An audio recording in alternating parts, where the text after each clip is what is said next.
prends les papiers devant, il y a des places. Bonjour. On n'entend rien. Voilà. Ah. Gloire à Dieu. Amen. Voilà, je vous invite à vous installer. Aujourd'hui, il fait un peu froid.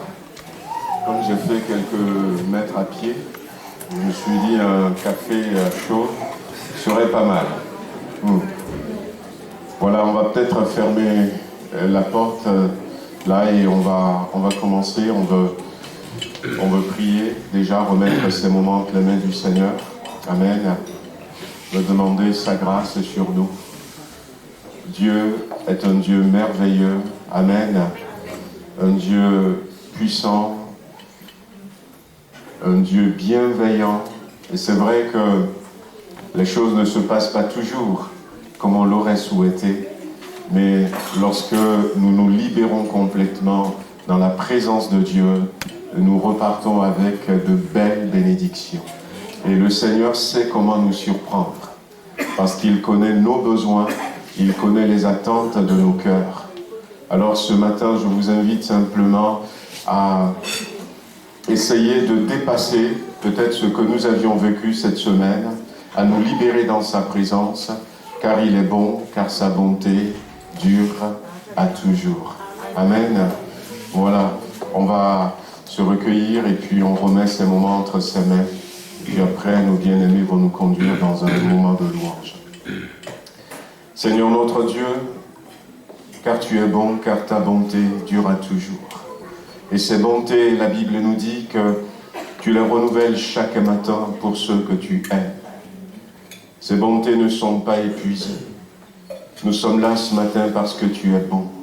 Tu es un Dieu bon, tu es un Dieu merveilleux. Pour certains, je sais, ça n'a pas été facile la semaine. Ça a été peut-être beaucoup compliqué pour les uns comme pour les autres. Mais ce matin, nous sommes là.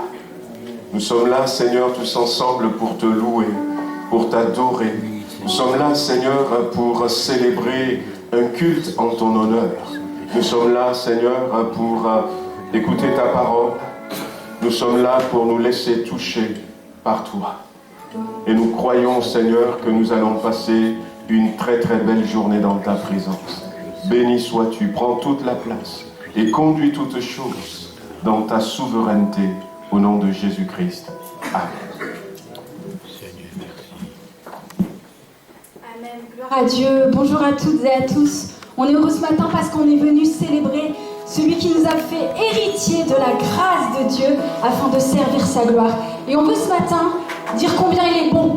Amen. Et que sa grâce est infinie en tout temps. On peut se lever et on veut en chanter tous ensemble d'une seule et même voix. Tu es bon, Seigneur.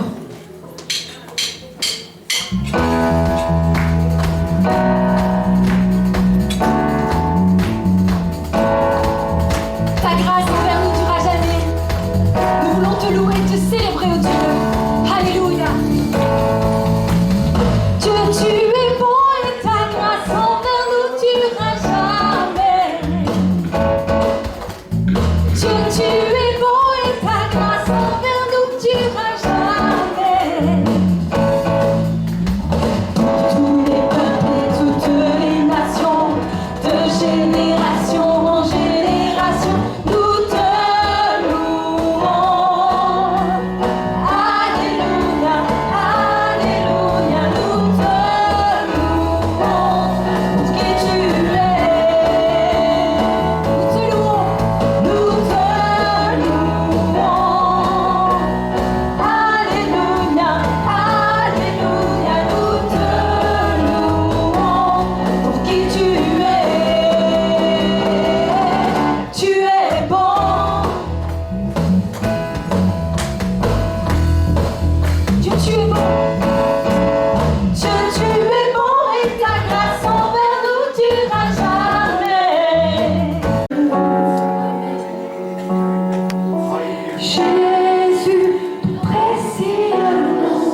rayonnante majesté. Tous proclament. Tout l'univers proclame ta grandeur. Glorifié, glorifié, Jésus, par les anges prosternés. Tu es assis à la droite du Père. Oh merveilleux Jésus, Jésus, merveilleux nom, semblable à toi, oh Dieu. Jésus, précieux nom, est digne d'hommage. Tu es par ta beauté, par l'éclat de ta beauté, nos voix s'élèvent, pour te rendre gloire. Jésus, nous te chantons, Jésus, merveilleux.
avancer.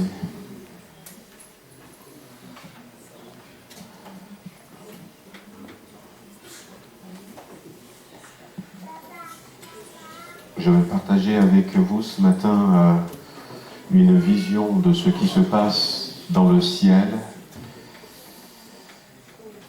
La Bible nous dit dans le livre de l'Apocalypse que Jean, l'évangéliste Jean, donc celui qui a écrit les évangiles, c'est lui aussi qui a écrit le livre de l'Apocalypse.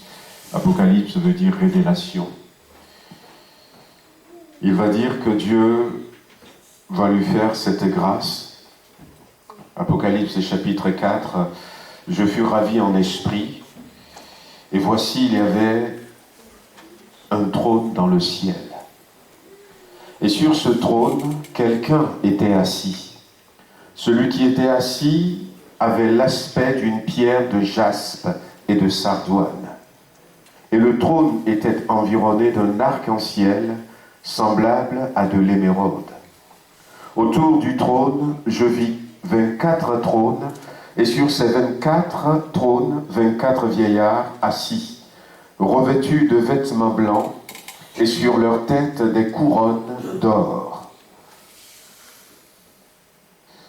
Il va dire, devant le trône brûlent 7 lampes ardentes qui sont les 7 esprits de Dieu. Au milieu du trône et autour du trône, il y avait 4 êtres vivants, et les 4 êtres vivants ne cessent de dire jour et nuit, Saint, Saint, Saint est le Seigneur Dieu, le Tout-Puissant, qui était, qui est et qui vient.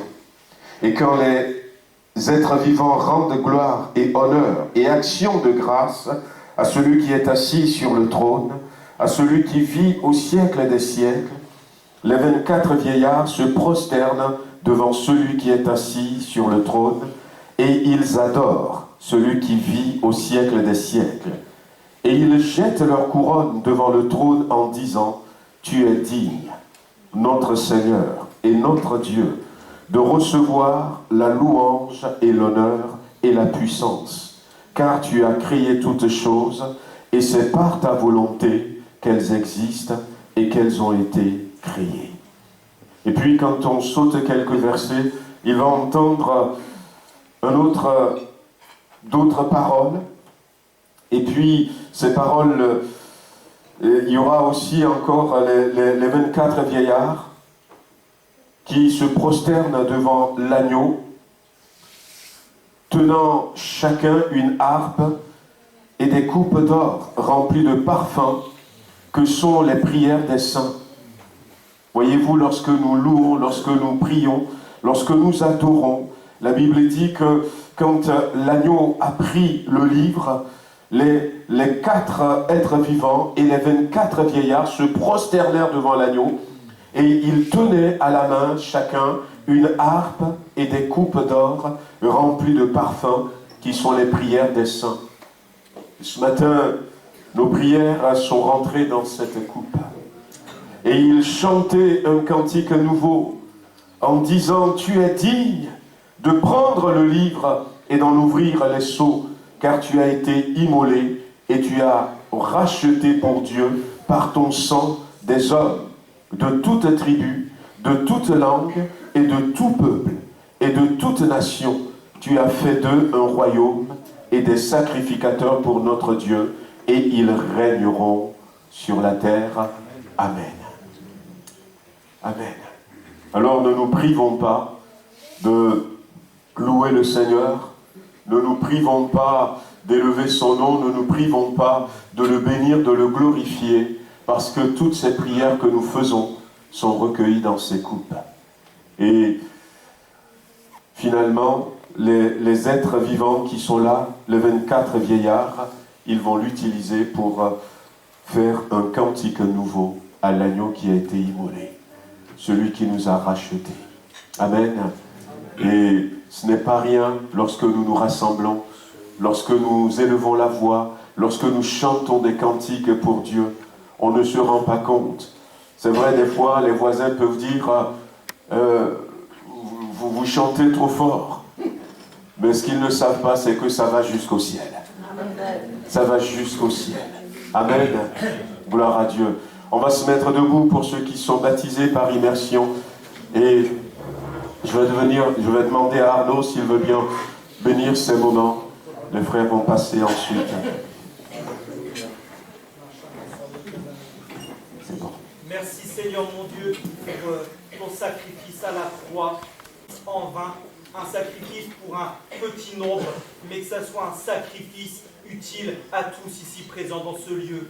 Que tous nous puissions prendre conscience que si nous sommes sauvés, si nous sommes pardonnés, si nous sommes rachetés, c'est parce que tu as pris notre condamnation à la croix. Et ce matin, c'est plus que prendre du pain, que prendre du vin que nous faisons, c'est nous voulons partager, Seigneur, ton salut, le salut offert gratuitement à la croix. Reçois l'adoration de nos cœurs, reçois l'adoration de ton Église, l'adoration de tes rachetés. Seigneur mon Dieu, ce matin, Seigneur, on veut ouvrir nos bouches et déverser devant toi des actions de grâce, une adoration pure et sincère. On veut faire monter vers toi comme ce parfum de bonne odeur, en répandant la joie de nos cœurs, la joie du salut. Que toute la gloire te revienne, Seigneur mon Dieu, soit bénie à travers ton Fils, Jésus, notre bien-aimé, Seigneur et Sauveur. Amen. Amen. Frère Didier, voilà, vous aviez pour la plupart reçu ce message vendredi qui nous demandait de prier pour Didier. Vendredi, avec Daniel, on a pu aller le voir à l'hôpital, il est hospitalisé à Villefranche. Et puis hier, quand j'étais retourné, j'ai vu déjà qu'il y a eu de l'amélioration. Voilà, il reprend des forces tout doucement. Mon Dieu entend nos prières, Amen. Dieu est grand, il est souverain, et rien n'est impossible à notre Dieu. Amen. La Bible dit que c'est lui qui appelle à l'existence les choses qui ne sont pas comme si elles étaient.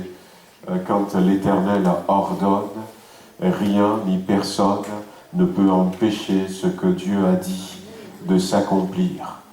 Lorsque Jésus va dire à un moment donné, Lazare sort, la Bible dit que ça faisait 4 jours qu'il était enterré. Il était entouré de bandelettes et le corps était en train de se décomposer. Mais lorsque le Créateur de l'univers, le Maître souverain a dit « Lazare sort », eh bien rien n'a empêché Lazare de sortir vivant de ce tombeau. Il n'était pas sorti mort, il était sorti vivant. Il n'était pas sorti transporté, on l'avait transporté pour le déposer dans ce tombeau, mais il est sorti de lui-même. Et ce qui est étonnant, on aurait pu imaginer la scène, c'est que même les bandelettes qui l'entouraient n'ont pas empêché qu'il sorte. Peut-être les vers qui décomposaient déjà son corps, eh bien, ont dû plier vite bagage, parce que Jésus a dit Lazare sort. Amen. Et rien ni personne ne peut résister. Nous croyons de tout notre cœur que Dieu est puissant, il est grand et qu'il va secourir notre frère Didier, qu'il va bénir Shazia, il va poser sa main sur toute cette famille. Et ce matin, on veut prier de tout notre cœur. Amen. Ça fait un moment déjà que ça dure, ces allées et retours à l'hôpital, mais nous voulons maintenant prendre position. Amen. Et nous voulons décréter que ça soit la dernière fois, Amen, que le Seigneur fasse ce qu'il sait faire, de la manière dont il sait le faire, et que, eh bien, ce frère puisse vraiment tourner cette page. Amen. Et peut-être ce matin, je ne sais pas, il y a quelqu'un ici qui a besoin aussi d'être touché par une parole. Quelqu'un dira un jour à Jésus, dis seulement un mot. Dis seulement un mot. Oui. Donc quelqu'un a besoin peut-être que le Seigneur dise juste une parole, un mot en sa faveur, pourquoi pas. Eh bien, on va prier tous ensemble. Voilà, nous sommes en ligne avec notre frère Momo. On sait que ces derniers jours, ça n'a pas été toujours facile. mais là aussi, nous croyons que Dieu est celui qui est capable de restaurer complètement notre frère. Et si quelqu'un a un besoin particulier, pourquoi ne pas se mettre debout à votre place? Et puis, on va prier, hein. On va faire l'onction d'huile à notre sœur Anne-Marie, qui a demandé l'onction d'huile dimanche dernier, on n'a pas pu le faire. Amen. Et on va le faire ce matin, donc elle peut avancer. Et puis, tous ceux qui souhaitent, eh bien, vous pouvez vous tenir debout, et puis on va prier tous ensemble.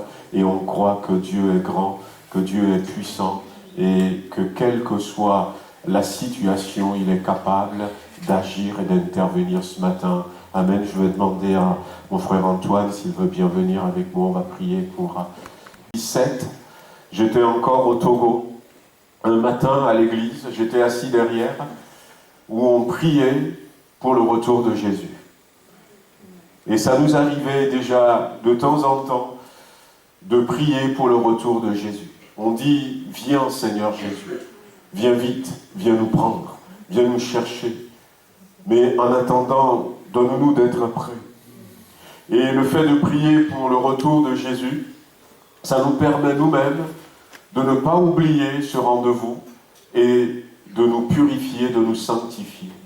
Et ce dimanche-là, au mois de juin 97, alors qu'on priait pour le retour de Jésus, le Seigneur m'avait donné une vision et mes yeux se sont ouverts.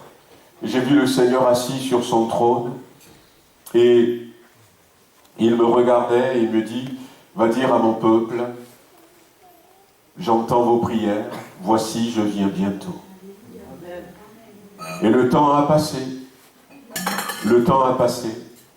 Et on s'est retrouvés en France. Et en décembre 2017, ça faisait un peu plus de 20 ans, la même vision. Je n'étais pas à l'église, c'était un dimanche matin, dans la nuit de samedi à dimanche, avant d'aller à l'église, ce matin-là, je devais aller prêcher à Tarare. Et j'ai eu la même vision, mais maintenant le Seigneur était debout. Il n'était plus assis sur son trône, il était debout. Et il m'a dit, voici, je me suis levé, je viens bientôt. Je viens bientôt. Et je ne pense pas que ça va être très très long.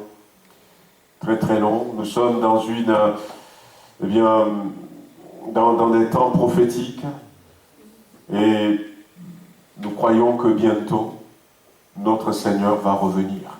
Et c'est pour ça que nous devons peut-être faire un peu plus d'efforts pour prier, pour jeûner. Et parce que de l'autre côté, on sait qu'il va venir et nous avons besoin d'être prêts. Mais on sait aussi que quand sa venue s'approche, les épreuves sont de plus en plus compliquées, de plus en plus dures. Les épreuves sont de plus en plus intenses. Et les pièges, les attaques de l'ennemi, des ténèbres, se fait de plus en plus. Et nous avons besoin d'être aguerris contre tout cela. Amen. Voilà donc le programme. On va encore remercier le Seigneur et puis laisser toute la place à notre frère qui va nous apporter la parole de Dieu. Seigneur, nous te remercions encore pour ce matin. Nous te remercions pour tout ce que tu as fait. Bénis ton serviteur que tu nous as prêté ce matin. Bénis chacun d'entre nous à l'écoute de ta parole. Dans le nom de Jésus-Christ. Amen.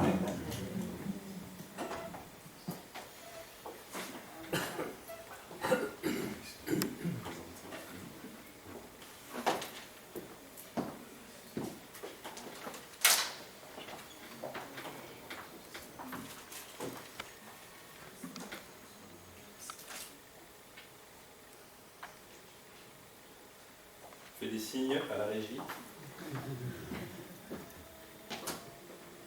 Effectivement, on n'a pas l'habitude.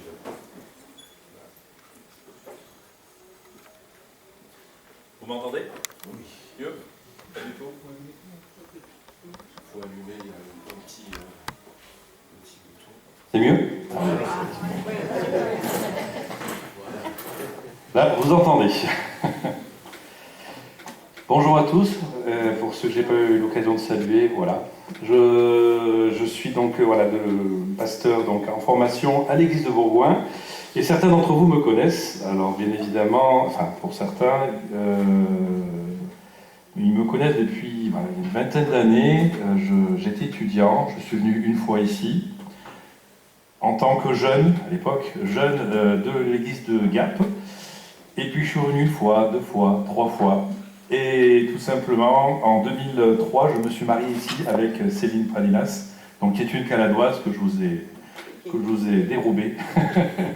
Et on est donc voilà, on est donc sur l'église de Bourgoin-Jailleux et on a 4 enfants. Donc voilà, elle vous salue ce matin. Malheureusement, elle n'a pas pu venir, elle avait des problèmes de santé qui a fait qu'elle était restée à la maison. Et voilà, donc c'est un plaisir d'être là. Je reconnais certaines personnes, voilà, donc. Il y a 20 ans, voilà, le temps a fait son œuvre aussi. Moi aussi, effectivement, j'avais pas trop de barbe et encore moins de cheveux blancs, mais voilà, c'est comme ça, merci Seigneur. On est toujours là, entre guillemets, quand on voit des personnes encore présentes, c'est encourageant parce que la foi est là. Les gens gardent la foi et avancent malgré tout ce que la vie peut nous offrir et ce que nous accorde. Voilà. Vous avez des salutations en tout cas de l'église de Bourgoin, des Bergaliens au Caladois, donc. C'est une joie et un plaisir de pouvoir vous rencontrer et de partager tout cela. Ce matin, ça va, et le retour? Non? Ce matin, je voudrais vous partager un thème, une rencontre qui change tout. Qui a tout changé. Ah, voilà. Je regardais là, mais il n'est pas ici. Une rencontre qui a tout changé. Une rencontre qui a tout changé, qui peut changer une vie et qui a même changé le monde. On va prendre le temps ce matin de voir la vie et la conversion de Paul, qui était à l'époque Saul, mais qui était Paul. Au niveau donc, du contexte, on se retrouve donc juste après que Jésus soit enlevé. Il y a une promesse au niveau qu'il reviendrait un jour, mais il y a un commandement, aller parmi toutes les nations, et prêcher, et faites de toutes les nations des disciples, en les baptisant au nom du Père, du Fils et du Saint-Esprit. Et c'était une recommandation de Jésus, mais avant tout cela, il fallait qu'il retourne à Jérusalem pour recevoir le Saint-Esprit, pour pouvoir être équipé de la mission que Jésus leur a confiée, et de pouvoir avoir cette puissance de Dieu pour agir et pour être des témoins vivants. Et quand on regarde dans Acte 2, donc il persévérait dans l'enseignement. Donc on parle des chrétiens. Il persévérait dans l'enseignement des apôtres, dans la communion fraternelle, dans la fraction du pain et dans les prières. Ça, c'est la constitution de l'Église au départ. Il y a l'enseignement des apôtres. Le fait de recevoir l'enseignement. Les apôtres étaient les 12 qui avaient vu Jésus, qui pendant 3 ans avaient suivi Jésus et avaient vu les miracles de Jésus, avaient vu la manifestation de son amour envers ceux qui avaient besoin. Ils avaient même pu participer, le Seigneur Jésus les avait équipés à pouvoir, Seigneur, il se passe des choses, les miracles, les gens sont guéris quand on a imposé les mains. Il y a des choses qui se passent. Seigneur, ce que tu as dit, il y a même des démons qui sont chassés en ton nom. Seigneur, il y a quelque chose qui s'est passé. Et ce sont ces apôtres qui sont des témoins visuels qui apportent l'enseignement de tout ce qu'ils ont reçu de la part de Jésus. Il y a aussi cette communion fraternelle. L'Église est une communion fraternelle. Nous sommes frères et sœurs. Ça, c'est important d'avoir cette conscience que les gens qui sont à côté de nous ont la même valeur aux yeux de Dieu. On a été sauvés de la même grâce. On a le même Seigneur. Alors effectivement, on a des expériences différentes. On est d'accord. Moi, le Seigneur a décidé de toucher mon cœur dans une période où c'était un peu compliqué. J'étais dans une salle de réanimation après une opération cardiaque. Vous n'allez pas me dire qu'on a tous vécu la même chose. On est d'accord. Et merci, et heureusement pour vous.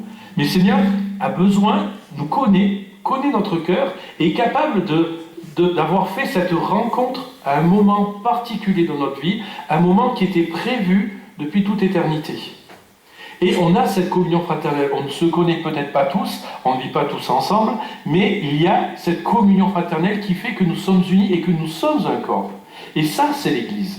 Ça, c'est l'Église qui permet de maintenir, de se renforcer, d'être fortifiés les uns les autres. On s'encourage, on s'exhorte, on prend soin les uns des autres, on prie pour ceux qui ont besoin, on édifie, on encourage, on affermit les jeunes qui ne sont pas dans la foi.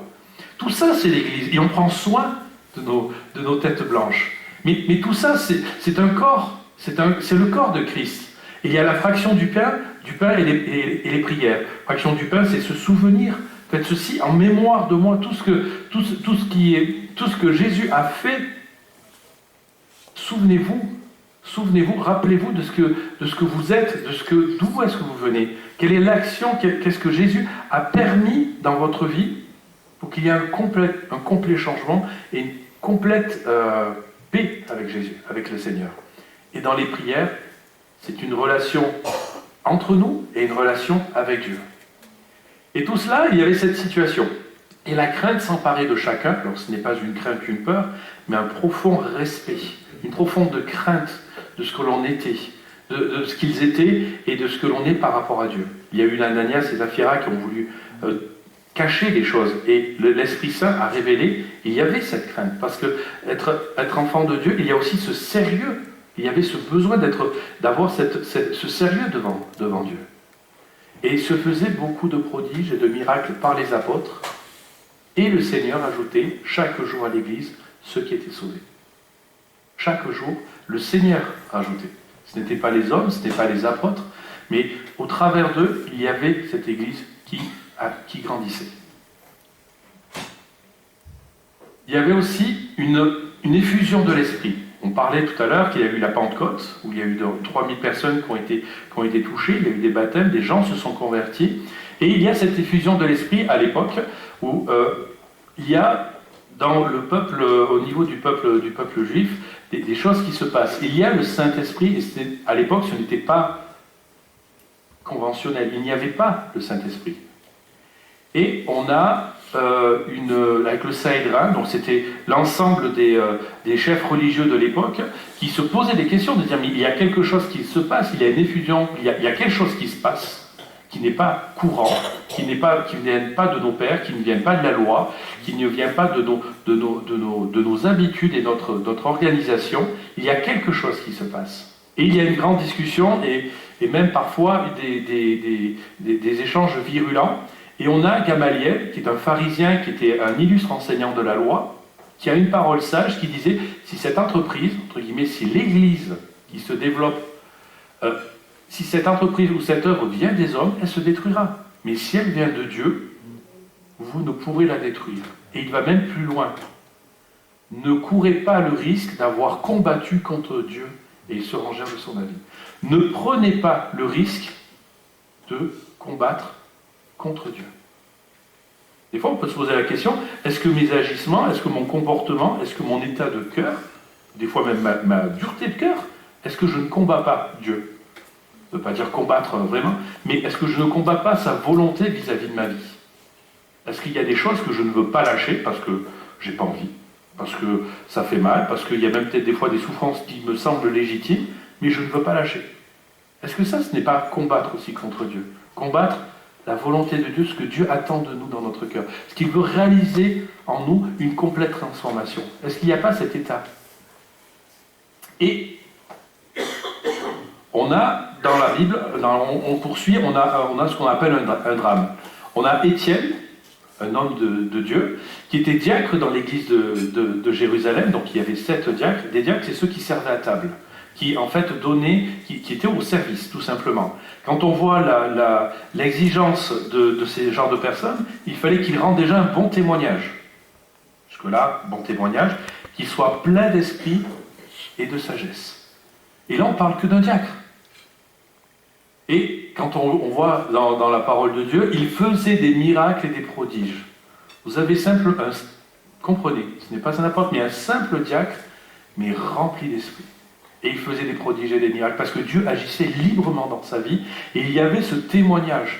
Et on a dans Jérusalem bon nombre de personnes comme ça, où ça effuse de partout. Et on peut comprendre comment les pharisiens à l'époque, ou les sadducéens, se posent la question de dire, mais qu'est-ce qui se passe? Il y a quelque chose que l'on ne maîtrise pas. Il y a ces gens qui vont dans la synagogue, qui vont au temple, qui reçoivent cet enseignement, qui reçoivent l'enseignement de la loi. Mais qu'est-ce qui se passe? Il y a cet enseignement, ils vont dans les maisons et ils retravaillent, comprenez, ils retravaillent ce qu'ils ont reçu, mais au vu et au travers, au niveau du prisme de Jésus. Ah, tu vois, il a parlé par exemple, j'extrapole, mais ils ont parlé de la promesse, des promesses d'Ésaïe. Mais regarde, Jésus a confirmé ces promesses-là. On attendait le Messie, il y avait ça. Et regarde, ça s'est passé comme ça. Jésus confirme. Il y avait toute cette partie-là. Ils ne pouvaient pas prier en esprit dans le temple, mais il y avait cette partie au niveau des maisons. Et on a Étienne qui, par son témoignage, gêne, et il y a des faux témoins, tout simplement, qui l'amènent devant le Sanhédrin et qui portent des faux témoignages contre lui pour le discréditer et voire même le lapider. Mais il n'y arrive pas. À un moment donné, il n'y arrive pas au départ. Étienne est rempli d'esprit, mais il a cette connaissance de la parole. Il détaille tout ce qu'il a. Il se justifie point par point. L'esprit lui remplit sa bouche et lui apporte et va et le défend. Et les Sanhédrins ne peuvent rien faire. Mais à un moment donné, Étienne reçoit une vision, et j'ai bien aimé ce que disait Lolo ce matin, une vision disant « Je vois Seigneur Jésus debout, assis à droite à côté du trône. » Et pour eux, c'était le blasphème. De voir Jésus, qu'un homme était à droite de Dieu, qui signifie qu'il était Dieu. Et c'était, à l'époque, la seule occasion, la seule raison pour tuer quelqu'un. C'était le blasphème au niveau du temple ou au niveau de Dieu. Et Étienne a été mis à l'extérieur du temple et a été lapidé. Et on commence notre histoire à partir de là. On a à ce niveau-là un homme qui s'appelle Saul. Dans Acte 8.1, Saul avait approuvé le meurtre d'Étienne. Et quand on revoit juste un petit peu avant, il y avait dans acte 7, à la fin, acte 7, il précisait que Paul tout simplement était à côté, ils déposèrent, ceux qui avaient les faux témoins, déposèrent leurs vêtements à côté de Saul. Et acte 3, on voit Saul de son côté ravager l'église, pénétrant dans les maisons, il en arrachait hommes et femmes et les faisait jeter en prison. On a Saul, quand on creuse un petit peu son passé, c'est quelqu'un qui vient de Tars.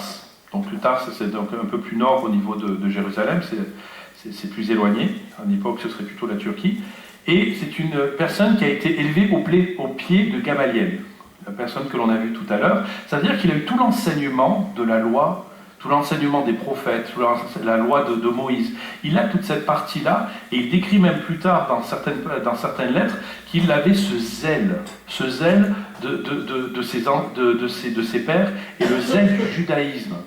Ça veut dire que c'était quelqu'un qui était passionné, c'était quelqu'un qui allait jusqu'au bout, des choses. Et là, pour lui, il allait contre quelque chose, pardon l'expression, mais contre une secte qui était opposée à la loi, qui était opposée à Dieu. Et il y mettait, malheureusement, de tout son cœur.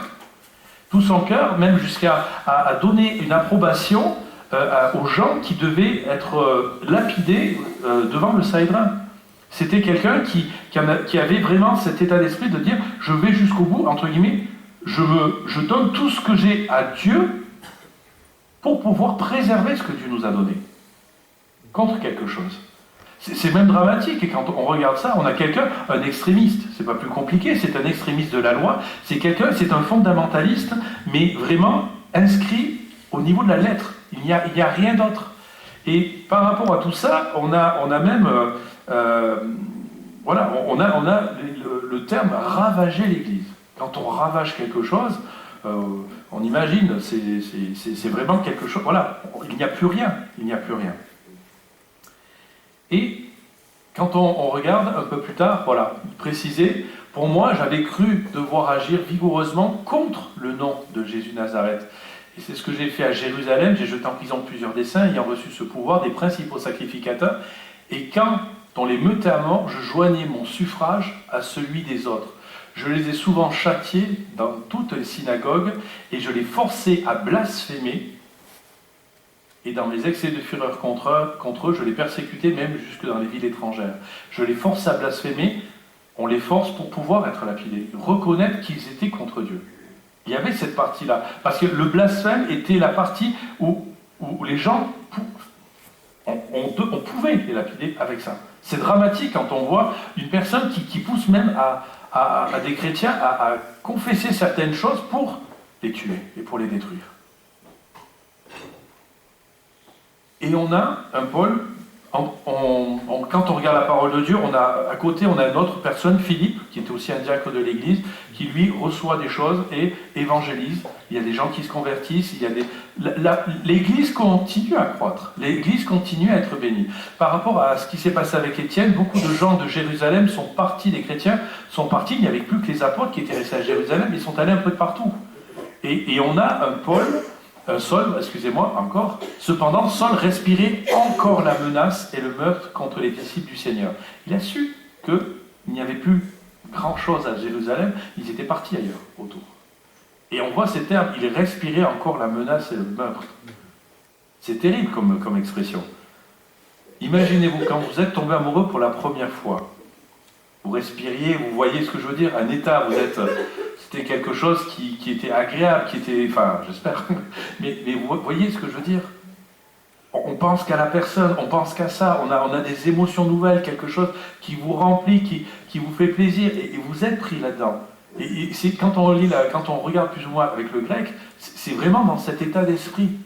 C'est de dire, il faut détruire, il faut raser tout cela. Ça en devient une haine, mais qui ronge. C'est ce zèle qui est allé jusque-là.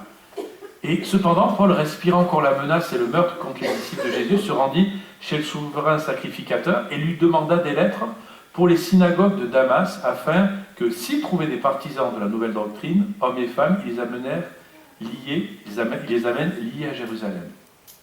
À l'époque, le Sanhédrin, c'est ce qu'on disait, donc il y avait grand sacrificateur et d'autres personnes, les Romains leur donnaient l'autorisation d'aller au-delà de leur territoire, même à Damas, en dehors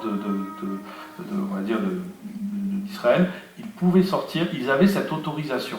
Les Romains reconnaissaient cette capacité du Sanhédrin de pouvoir agir au-delà d'eux, et il y avait même cette capacité, cette approbation, ils autorisaient même les Sanhédrins de tuer des gens, au niveau des Juifs, et lapider vis-à-vis uniquement des blasphèmes contre le temple et contre Jésus, contre Dieu. Donc il y avait toute cette partie-là, et on voit un Saul, qui part à Damas pour faire, entre guillemets, son travail, pour faire ce qu'il avait besoin de faire, de détruire toute l'Église. Mais il y avait quelque chose que Dieu avait prévu et qu'il ne l'avait pas prévu. Est-ce que ça vous arrive, ça, dans votre vie? Que Dieu prévoit des choses que vous n'avez pas prévues. Que Dieu prévoit des choses qui bouleversent votre vie, qui chamboulent des fois, qui perturbent et qui fait qu'on est obligé de faire autre chose. Je vois d'autres sourires, on peut voir. Mais effectivement, Dieu permet ces choses-là. Ce qui est important aussi à retenir, c'est que quand Dieu permet ces choses, c'est pour notre bien. C'est peut-être pas forcément évident d'entendre dire, quand on traverse une situation qui est compliquée, c'est pour mon bien. Mais Seigneur, on a plutôt tendance à faire des prières pour dire que ce soit agréable ou que ça me fasse du bien. Mais du bien pour moi, selon ma vision. Mais Dieu permet les choses pour notre bien. Des fois, c'est compliqué. Il y a même, on voit dans la parole de Dieu, quand on a Jésus qui parle d'une parabole du berger, avec 100 brebis, avec 99 brebis, et une qui est partie, qui est isolée, et il va la chercher. C'est de dire, on va prendre le temps, et il y a même certains moments où quand on a la brebis qui a tendance à partir trop vite et trop loin, à un moment donné, le berger malheureusement prenait la brebis et lui cassait la patte, ou provoquait quelque chose qui fait qu'il devait prendre soin d'elle, et il y avait cet attachement entre la brebis et le berger. Et à partir de là, quand le berger se déplaçait, quand il l'appelait la bergie, c'est un mélange de brebis et de berger, vous inquiétez pas. La brebis était attachée. Il y avait cet attachement. Et le Seigneur nous demande cet attachement. Alors, qu'il ne nous casse pas une patte, vous comprenez ce que je veux dire. Mais il y avait besoin de cet attachement. Certaines personnes ont besoin d'être radicalement une rencontre difficile pour que le Seigneur se révèle et qu'il y ait un profond changement. Et là, quand on regarde dans l'acte 3, on a un Saul qui est tout près, voilà, qui est bien pris là-dedans. Il a ses lettres de recommandation du Sanhédrin, il a toute une sorte d'armée qui est avec lui. On y va, go. Le principal, le but, on va rencontrer les synagogues, on va demander les délations, des gens un peu bizarres, on va voir, etc. Et on a toute une organisation. Et on a, comme il était en chemin et qu'il approchait de Damas, tout à coup, une lumière venant du ciel resplendit autour de lui. Il tomba par terre. Et il entendit une voix qui lui disait « Saul, Saul, pourquoi me persécutes-tu » Et il répondit « Qui es-tu, Seigneur ?» Et le Seigneur dit « Je suis Jésus que tu persécutes. Il te serait dur de regimber contre les aiguillants. » Tremblant et saisi d'effroi, il dit « Seigneur, que veux-tu que je fasse ?» Et le Seigneur lui dit « Lève-toi, entre dans la ville, et on te dira ce que tu dois faire. » Ça, c'est une sacrée rencontre. Hein. On a cette partie-là où, quand on voit, il faut quand même imaginer, on a un Saul qui tombe par terre et il entend une voix qui l'appelle par son prénom, 2 fois. Ça marque vraiment l'importance et la demande d'attention. Et pourquoi me persécutes-tu? Là, je pense qu'il y a des choses qui ont dû se passer. Vous voyez, dans Luc 10, il y a « Qui vous écoute m'écoute, et qui vous rejette me rejette, et qui me rejette, rejette celui qui m'a envoyé. » Ça, c'est Jésus qui parle. Et il y a aussi notre verset dans Matthieu 25, 40, « Et le roi répondant leur dira, en vérité, je vous le dis, toutes les fois que vous l'avez fait à l'un de ces petits de mes frères, vous l'avez fait à moi-même. » Là, on parle, dans le texte plus large, mais on parle tant de bien que de mal. Et on a Jésus qui dit, « Pourquoi me persécutes-tu » Et c'est tout simplement pourquoi tu persécutes l'Église, pourquoi tu persécutes ceux qui ont cru en moi, pourquoi tu persécutes ceux qui ont donné leur cœur, ceux qui ont accepté la grâce qui s'est déroulée au niveau de la croix, pour d'accepter que Jésus est leur sauveur et Seigneur. Il y a toute cette partie-là. Et on peut imaginer facilement un Paul qui se rend compte de la situation. Vous pouvez imaginer, on a quelqu'un alors, c'était un pharisien. Les pharisiens croyaient à la résurrection et au niveau des anges. Donc, il savait la résurrection, pour lui, il savait qu'il y avait cette résurrection. Mais là, on a un Jésus que tu persécutes. C'est un complet chamboulement pour lui. On imagine très facilement, s'il est ressuscité, comprenez, c'est qu'il est vivant. Mais ça veut dire que s'il est vivant, et qu'il apparaît dans cette lumière, c'est qu'il est au ciel. Mais s'il est au ciel, c'est qu'il est sans péché. C'est qu'il y a quelque chose qui s'est passé. La croix, pourtant, la croix, c'était pour des condamnés, c'était pour des gens qui étaient coupables, et coupables de mort, et condamnables. Mais on se rend compte qu'on a un Jésus qui est là, qui se présente tel qu'il est. Alors, il ne le voit pas parce qu'il y a une grâce, il y a la présence de Dieu, elle fait qu'il ne peut pas le voir, parce que c'est tellement intense au niveau de ses yeux, mais il se rend compte de tout ça. Et on voit même saisi d'effroi, ou tremblant et saisi d'effroi. Mais il se rend compte qu'il y a une rencontre complète. On a un Jésus, on a celui qui est là, qui a complètement chamboulé sa vie. Il faut imaginer un Saul qui dans toute sa connaissance de la loi, dans tout son zèle par rapport au niveau du temple, la conservation de la préservation même du nom de Dieu vis-à-vis de tout ce qui se passe. Et on a un Jésus qui est là devant lui et qui lui dit « Pourquoi tu me persécutes ? Pourquoi tu fais ça ? Pourquoi tu me persécutes ?» Et on a une prise de conscience certainement de Paul de dire « Mais qu'est-ce que j'ai fait ? Je suis complètement... » Enfin, c'est un chamboulement complet. Ça vous est arrivé ce genre, alors peut-être pas ce genre, mais un genre de chamboulement, de dire mais j'étais complètement à côté de la plaque. J'ai fait des erreurs, mais une bourde monstrueuse. C'est de dire mais comment je vais pouvoir rattraper ça? Comment je vais pouvoir récupérer ça? Et on a un Saul qui était motivé, qui était zélé, et qui se rend compte que le zèle qu'il a fait, c'est entre guillemets, le Seigneur lui dit, c'est complètement faux. Tu t'es complètement planté. À la base, zéro, à côté. Et il lui dit, mais qu'est-ce que tu veux que je fasse? pour dire, mais si tu es là, enfin, tu pourrais descendre, le feu pourrait descendre et me consumer, on n'en parle plus, quoi, c'est terminé. Au vu de tout ce que je fais, tout le massacre, tout ce que j'ai pu détruire, commencer à détruire l'Église, et Seigneur, que veux-tu que je fasse? Et ben, c'est juste une simple image pour imaginer. On a une rencontre. On a Dieu, on a Jésus qui rencontre de façon personnelle, Paul. Comme nous, on a rencontré chacun de façon individuelle Jésus. On est d'accord? Alors peut-être pas visuellement, ou peut-être pas une voix, mais il y a une rencontre de cœur qui a fait qu'on a un chamboulement. Il y a une révélation de notre état, de notre nature, qui fait qu'il y a besoin de se réconcilier avec Dieu. Il y a besoin de changer la nature, de changer notre vie. Je vous parlais tout à l'heure, moi c'était, j'ai rencontré, enfin, le Seigneur a touché mon cœur après une opération cardiaque. J'étais très jeune, j'avais 14 ans, mais c'était terrible pour moi. Quand on m'a dit que je devais me faire opérer, pendant 2 semaines avant, tout ce que j'avais entendu de la part de Dieu, tout ce que j'avais entendu à l'école du dimanche, tout ce que j'avais entendu, tout ça à un moment donné, c'était de dire, c'est la théorie. Tu l'as entendu, mais tu ne le vis pas. Et si il y a cette opération, alors vous pouvez imaginer n'importe quoi, à l'époque c'était un gamin, voilà, vous opérez, il y a toute la lumière qui s'éteint, il coupe à côté, enfin vous voyez ce que je veux dire. Mais si ça loupe, si ça rate, si il y a un loupé, où est-ce que tu vas? Où est-ce que ton âme va? Là, c'était plus des jeux, c'était plus des amis, c'était plus des copains, c'était plus du sport, c'était du concret.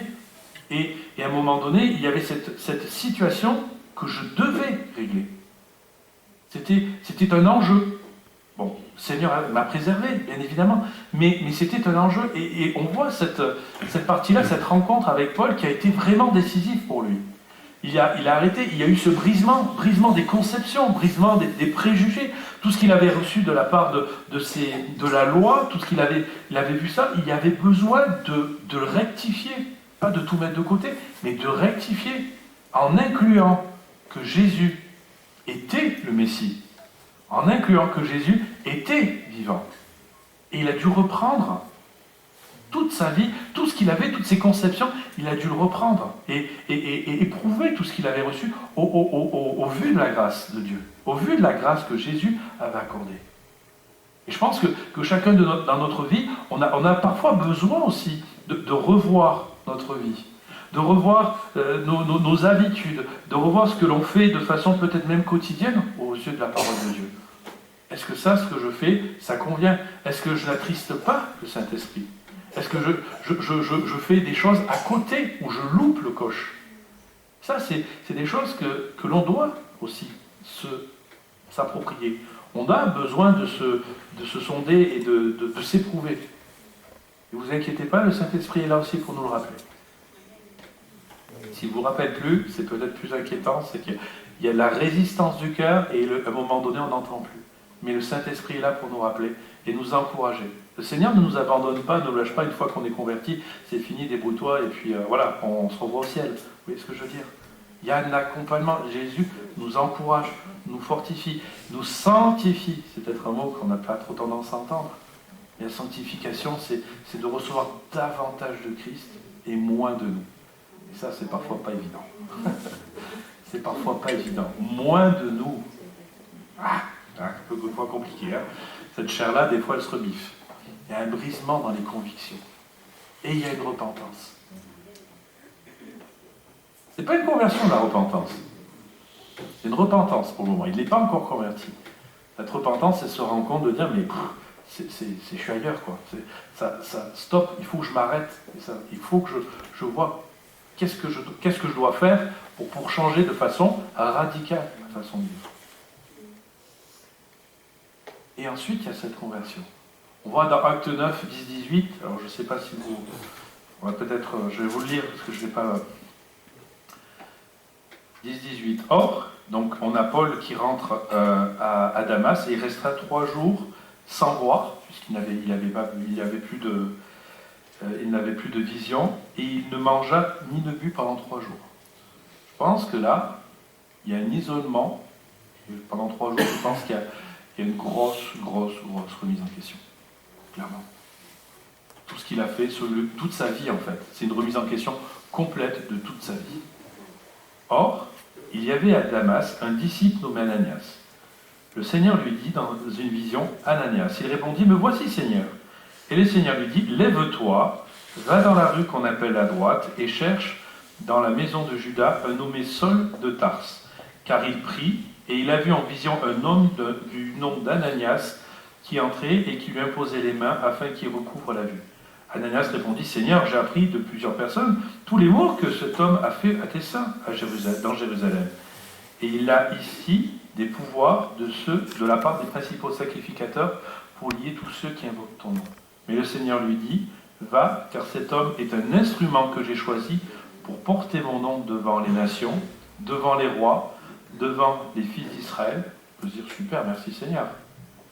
Et je lui montrerai tout ce qu'il doit souffrir en mon nom. Il y a cette partie-là aussi. Il y a aussi cette souffrance. Ça ne veut pas dire que Saul avait fait quelque chose et qu'il allait, entre guillemets, hein, tu vas. Mais non, c'est aussi cette partie-là. Il y aura des tribulations.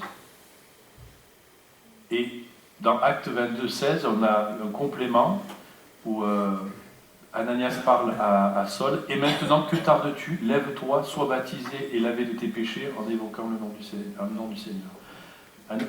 C'est formidable. Dieu est, pour moi, Dieu est un orfèvre. Il a une précision. Il parle et il montre à Paul qu'un homme qui s'appelle Ananias va venir lui imposer les mains et qu'il recouvre la vue. Et Ananias, de notre côté, a de la part du Seigneur, dire va dans l'endroit, dans la rue que l'on appelle la droite chez une telle personne. Il y a un Saul qui attend, qui prie, qui a reçu que. Ces deux personnes se rencontrent. On peut imaginer Saul, à un moment donné, quand on a un Ananias qui se présente, bonjour, je m'appelle Ananias, c'est ce que le Seigneur lui avait donné comme révélation. Mais tu attends. Une confirmation que ce qu'il avait vu, ce que Jésus avait vu, qu'il avait vu Jésus, et qu'il y a des confirmations par la suite. Quand Dieu vous donne quelque chose, il y a toujours des confirmations. Quand Dieu vous donne des promesses, il faut les garder. Des fois, des promesses, elles se réalisent 10 fois, tout de suite. Des fois 1 année, des fois 2 années, des fois 15 ans, des fois 20 ans, des fois peut-être plus tard. Mais à un moment donné, quand Dieu vous donne quelque chose, il faut que vous le gardez dans le cœur. Quelqu'un m'avait dit à l'époque, tu as reçu une conviction de Dieu. Alors c'est un peu exagéré.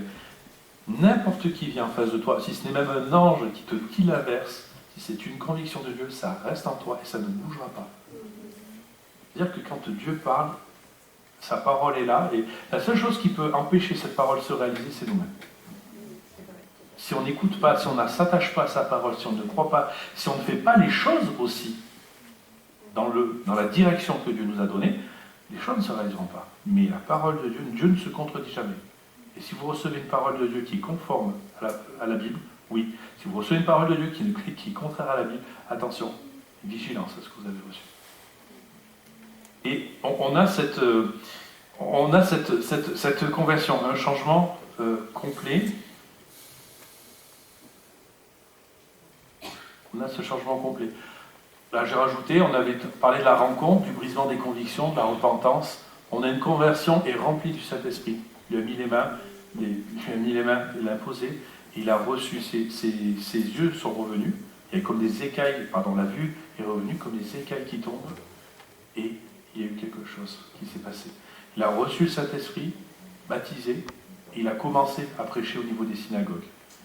Et il a reçu aussi un appel. Ça, c'était pour sa vie. On a chacun un appel, vous le savez.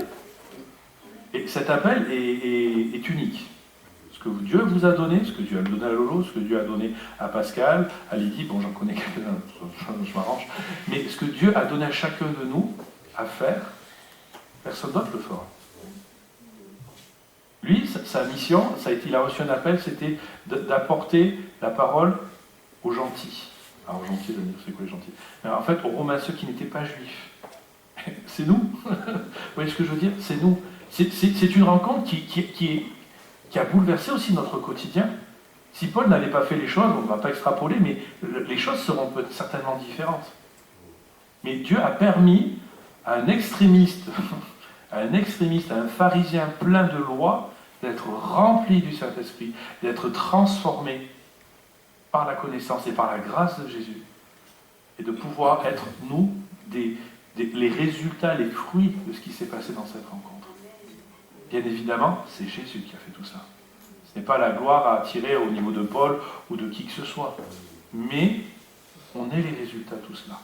Et cet appel, il l'a eu. Peu de temps après, quand vous lirez la parole de Dieu, si vous voulez continuer avec les actes 9, 10, 11, 12, il commence les persécutions. Il va à Damas, à un moment donné, ça se passe mal. Ils le font sortir de Damas parce que les sacrificateurs, enfin, ce qui se passait dans les synagogues, ils disent, mais attendez, ils devaient venir avec des lettres pour condamner les chrétiens. Et c'est l'inverse. Il commence à parler, enfin, qu'est-ce qui s'est passé? Il parle de Jésus, il y a un truc qui ne va pas.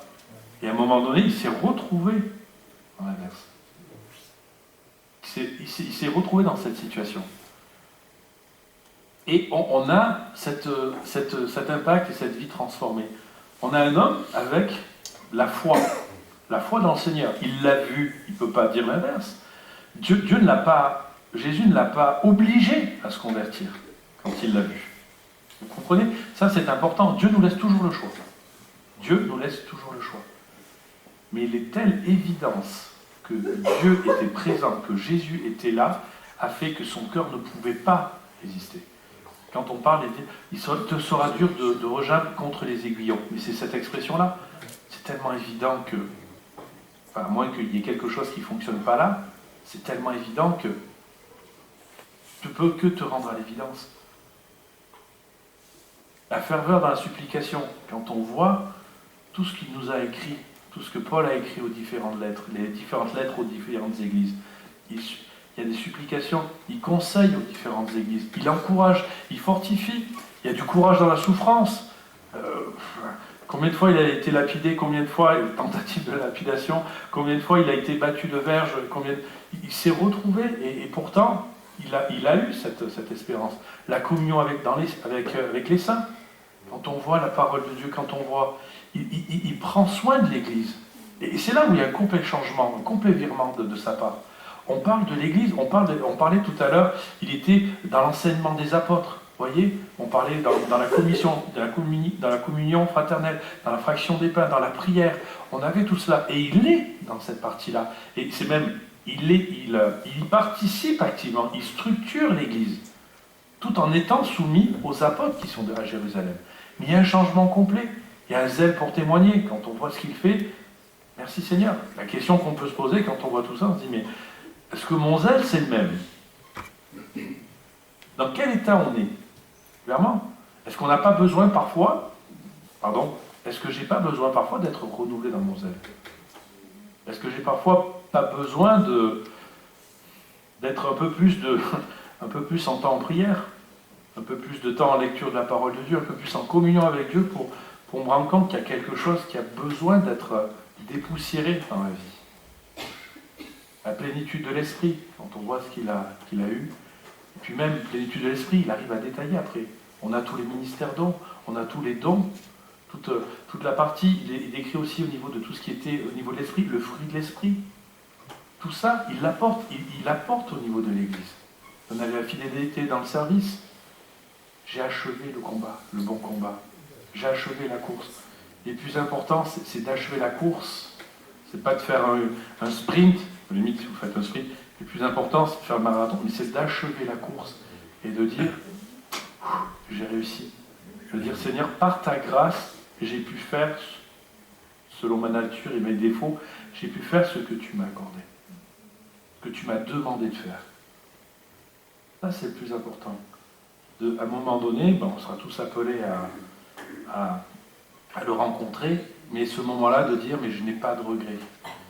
Il y a même un pasteur des ADD qui dira, mais que la mort vienne, de toute façon, j'ai tout donné au Seigneur, elle n'a rien à me prendre.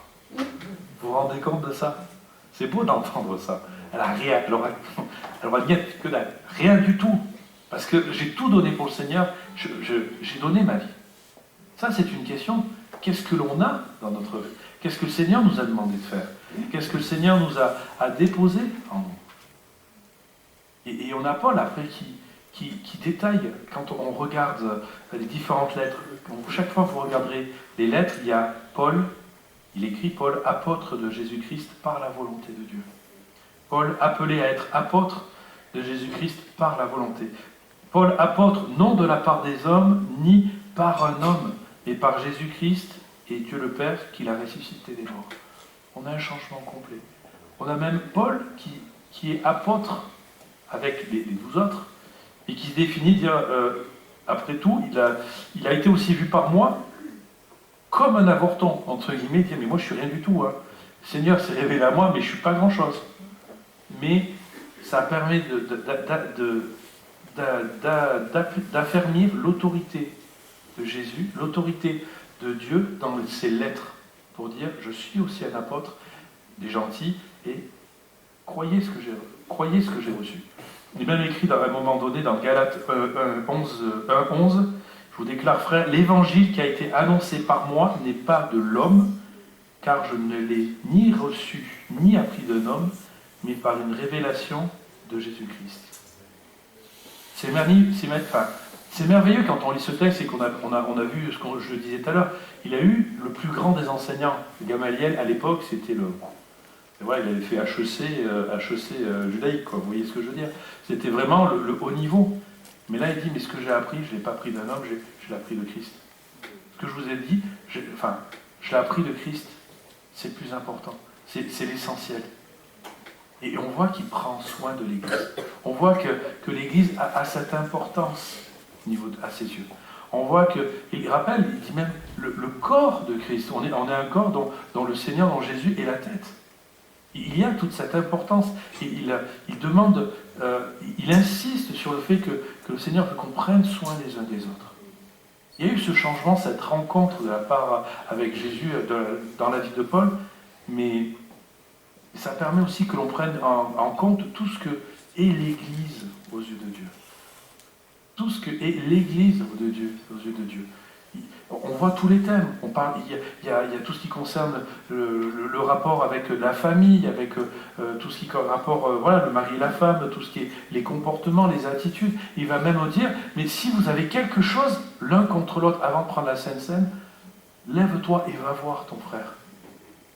Qui est ce pardon d'un côté comme de l'autre, mais entre guillemets, qui est rien, qui vienne vous dégrader ou gâcher cette relation que le Seigneur attend de vous. On a un Paul qui est complètement transformé. On a quelqu'un qui a reçu de la part du Seigneur une mission et il l'a remplie. Il l'a remplie. Ce qui est important, et ce sera ma conclusion, c'est que Dieu prend soin de sa création. Il y a des projets pour chacun d'entre nous. Paul avait ce projet-là. Et on lui a annoncé, tu vas mourir décapité. Voilà, super, merci Seigneur. En termes de finalité, mais quand vous voyez la vie des apôtres, les mises à mort des apôtres, elles ne sont pas enviables. Il y en a très peu, même quasiment aucun qui est mort de vieillesse. Il y a eu cette persécution. Mais c'était au nom de Jésus. C'était pas parce qu'il faisait n'importe quoi. C'était par rapport au témoignage. C'était un temps de grâce de la part de Paul. Et ce qui est important aussi, c'est que Dieu, quand on est fidèle dans les petites choses, Dieu nous en confie les plus grandes. C'est une petite parenthèse, je dis, est-ce que je la fais, est-ce que je la fais pas? Je la fais. Mais quand on voit par exemple Étienne et Philippe, ils avaient reçu, ils étaient diacres. Mais qu'est-ce qui s'est passé? Étienne faisait des prodiges et des miracles. Mais Dieu qualifie, Étienne était fidèle dans les petites choses. Même Philippe était fidèle dans les petites choses. Il était diacre. Et quand on voit, il rencontre le éthiopien, le Seigneur lui dit, tu te lèves et tu vas sur cette route. Vous imaginez? Et puis il se retrouve devant l'eunuque éthiopien, c'était quelqu'un, un représentant de la reine, mais quelqu'un de conséquent, avec une stature et une position. Et on a, excusez-moi de dire ça, un petit diacre qui se promène et qui va, c'est pas un apôtre, c'est un diacre qui se retrouve et qui va devoir témoigner, qui parle de Jésus. Et il était fidèle dans des petites choses et Dieu l'a qualifié. Et puis on appelle Philippe, à un moment donné, ça devient, il est évangéliste. Ça ne veut pas dire qu'il comprenait, qu'il prend du grade. Mais des fois, Dieu nous confie des choses en saison. On fait certaines choses à un moment donné. Et en fonction de l'état de notre cœur, ce que Dieu a prévu aussi pour nous, il y a d'autres choses qui se passent. Il nous apporte dans une autre dimension, dans une autre saison. Là, Paul, lui, est rentré dans une saison pleine, on va dire. Et ce qui est important, et ça je vous dis plus, dans 1 Corinthiens 12, 13, il y a ce lien qui unit Solo-chrétien est un lien divin qui unit tous les chrétiens en Jésus-Christ. On parle ça de l'Église. Pour former un seul corps, ce n'est pas une sympathie humaine ou une simple solidarité entre nous, mais un vrai lien vital et indestructible qui est à la source, dont la source est l'amour de Dieu. On l'a chanté tout à l'heure, j'ai vraiment aimé que le fondement inébranlable, c'est l'amour de Dieu. L'amour de Dieu dans ma vie. Un fondement inébranlable. C'est-à-dire que ça a beau bouger, ça restera là. Ça bougera, tout bougera, et ça, c'est affermi. Et c'est ce que je disais, quand on reçoit des choses de Dieu, on s'affermit. Quand on reçoit des promesses de Dieu, qu'on y reste, c'est quelque chose, on peut s'appuyer. C'est un pilier de notre vie qui permet que l'on avance, et quand ça chancelle, on peut se rattacher à ça. L'Église, c'est la même chose. L'Église, c'est un fondement, c'est un pilier dans notre vie. On a une piété personnelle à avoir. On a une piété personnelle. On l'a vu des fois dans certaines églises, malheureusement, pendant le Covid, on a des personnes qui, la foi était, excusez-moi l'expression, mais la foi du dimanche. Il n'y a plus le dimanche, la foi est plus compliquée. Alors des fois, peut-être pas de foi. Mais il y a besoin de cette piété personnelle. Mais il y a besoin aussi de cette communion des frères et sœurs. Quand on parle de prière, quand on parle de jeûne et de prière, puis même dans la parole de Dieu, là où 2 ou 3 sont assemblés en mon nom, je suis au milieu d'eux. Waouh! Si vous avez une grande famille, vous pouvez vous en sortir avec les 2 ou 3. Mais ce que je veux dire par là, c'est pas l'idée même de la conception de l'Église de la part de Dieu. C'est qu'il y a des liens, il y a des choses qui sont là, qui font que on est des frères et sœurs. On est des frères et sœurs. C'était une rencontre simple de Paul qui a fait que sa vie a changé, mais le monde a changé. Et c'était un simple rappel aujourd'hui de cette partie-là. Vous connaissez certainement toutes ces choses-là, mais c'est un simple rappel que parfois, quand Dieu nous donne quelque chose dans le cœur, il faut qu'on s'accroche à ça. Je pense que c'est important. Et que quand Dieu vous donne quelque chose, il faut garder en tête que c'est pour sa gloire. Pour nous, parce que, comme je disais, on est des avortons, on n'est pas grand-chose à ses yeux. Et il nous fait rentrer dans son plan. Et dans son plan, c'est quelque chose qui est merveilleux parce qu'on fait partie du plan de Dieu. On fait partie du plan de Dieu. Merci Seigneur. Seigneur notre Dieu, nous voulons te remercier pour ta parole, Seigneur Jésus, parce que c'est une bénédiction, c'est une bouteille d'eau fraîche quand on en a besoin, Seigneur Jésus. Merci parce que tout est écrit là-dedans. Tout le plan pour chacun d'entre nous, pour une rencontre personnelle, pour une rencontre, un cœur à cœur avec toi, Seigneur Jésus. Merci parce que tu as pu transformer nos vies, tu as pu changer nos vies, mon Dieu. Et je te prie pour ceux qui n'ont pas encore pris peut-être cette décision, qui n'ont pas encore fait cette rencontre, Seigneur Jésus, qu'ils aient cette liberté simplement de te demander, Seigneur Jésus, qu'ils puissent te rencontrer. Merci pour ta parole parce que elle nous édifie, parce qu'elle nous enseigne qui tu es, parce qu'elle nous montre comment nous devons, Seigneur Jésus, agir envers toi, agir envers les uns les autres, Seigneur Jésus.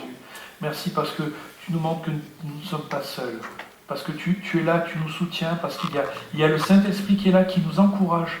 Il y a aussi les frères et sœurs qui sont là, Seigneur Jésus, que nous pouvons, Seigneur Jésus, encourager, soutenir quand ils en ont besoin. Et qu'ils soient aussi une bénédiction quand nous, on a besoin d'être soutenus, Seigneur Jésus. Merci, Seigneur, parce que c'est un moyen, Seigneur Jésus, l'Église est un moyen aussi de nous encourager, de nous fortifier, d'avancer, de grandir, Seigneur Jésus. Et Seigneur, aussi, c'est cette Église que tu as appelée à être des témoins, Seigneur Jésus, autour de nous, témoins au niveau du monde. Seigneur, que ce témoignage, Seigneur Jésus, d'être les uns les autres, d'être des frères les uns envers les autres, Seigneur Jésus, soit là, Seigneur Jésus, qu'il y ait quelque chose de différent, Seigneur Jésus, dans cette Église. Il y ait quelque chose de différent vis-à-vis du monde, qu'il y ait une curiosité, Seigneur Jésus, de la part de ceux qui viennent, disant, il y a quelque chose de particulier, il y a quelque chose qui ne vient pas du monde, il y a quelque chose qui est indescriptible, mais je veux écouter, et je veux en participer, je veux connaître ce que c'est. Seigneur mon Dieu, je te prie que tu bénisses, Seigneur, chacun d'entre nous, que tu bénisses, Seigneur, mes frères et sœurs de l'église de Villefranche, Seigneur, que tu connais leurs besoins, tu connais l'avancement de chacun, tu connais l'église, mon Dieu, je veux te la remettre, je veux te les confier les uns les autres, mon Dieu, et que tu puisses les fortifier, mon Dieu.